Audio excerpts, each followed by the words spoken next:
Now, as we make our way through the DMAIC Roadmap to define, measure, analyze, improve, and control, notice that we'll end up at the beginning of the project, we'll have many potential key process input variables as indicated by the funnel that you see kind of here in the backdrop. And as we move through the process, we'll end up narrowing those down until we've got just a critical few, what we call the KPIVs, or the key process input variables. But back to define for the moment, there are three high-level steps we want to execute in the define phase. The first one is the project charter, of course, and then we want to make sure that the project is aligned with any organizational goals. And then the last thing we want to do is actually define the process itself. So if we look a little closer now at the define phase, as I just mentioned, we've got a charter. So the process is the process of developing the charter. The tools, of course, or at least the elements on the charter are here, and the deliverable is a completed charter or project contract, known in some organizations as a contract. And then the next step would be moving from charter down to aligning the project with the organizational goals.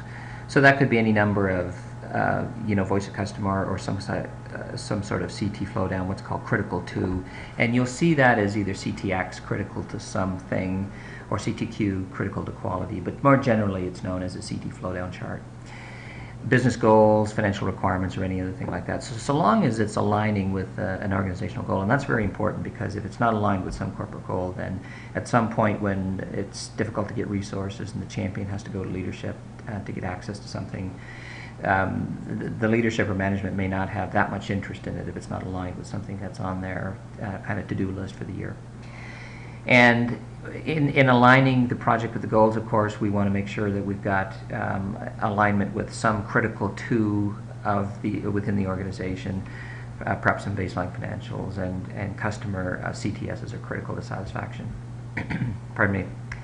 And then the last step we do in the define phase is we want to define the process. So we may use one of the mapping tools, but at a minimum we want to have a process map, a high-level process map, probably a SIPOC, and maybe even some preliminary process data. So that is the DMAIC methodology. Now if I go over to DMADV, it's the same sort of thing, but the steps are slightly different. So in the define phase, we've got, of course, the charter. The second thing we want to do is gather voice of customer, and then the third thing before we exit the define phase is determine the critical to satisfaction.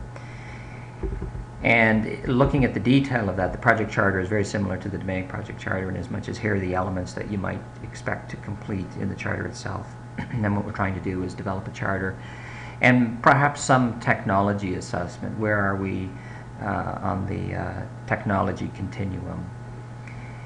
In the gathering voice of a customer, there's a number of techniques we can use to gather voice of the customer, but what we're looking for is the high-level needs, and then some risk assessment, risk of the project itself.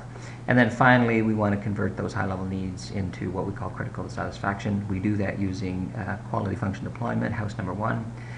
And then ultimately the deliverable is a CT list, a CTS list. All right, so the process, the tools you might expect to use in deliverables. Now, before I move away from this short video, I want you to keep in mind that the tools listed here are the list of potential tools, and so don't expect you're going to use all of the tools in a given process step. It's not prescriptive, it's meant to be just a guide. And as the training progresses, you'll get an understanding of what these tools look like, and with experience you'll know what tools to use for the problem at hand.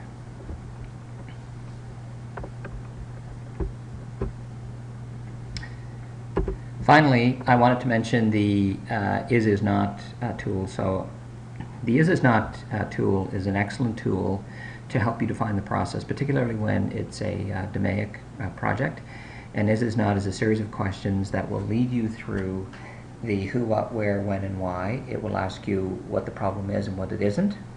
And in that way, it helps the team think through what the problem is. But also, and equally important, is what the problem isn't, but probably should be given our current understanding, and it allows you to narrow down exactly what the problem is. And I would highly encourage you to get to know the is-not. It's a very good tool, particularly when the problem is difficult to define or the problem is very complex.